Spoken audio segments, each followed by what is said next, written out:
это не случайная вещь. Ведь, как вы знаете, почти столетие назад Америка переживала свои не лучшие времена.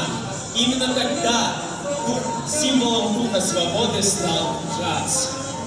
И зачастую, ведь первое, что приходит на ум, будь то преподавателю, лицеисту или выпускнику при упоминании слова «лицей», это свобода.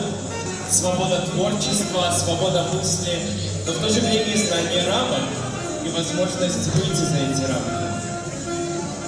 И согласитесь, что эту свободу дают нам именно наши преподаватели. Поэтому сегодня мы подарим вам свободу творчества, выраженную в самом прекрасном, что придумало человечество – джаз. Вы знаете, с джазом связано очень много интересных историй. Вот, например, одна из них. В 1918 году в Новом Орлеане появился убийца. И он любил перед совершением очередного злодеяния размещать объявления в местных газетах. Так, например, в 11 часов появилось объявление о том, что убийство произойдет за 15 минут до полуночи.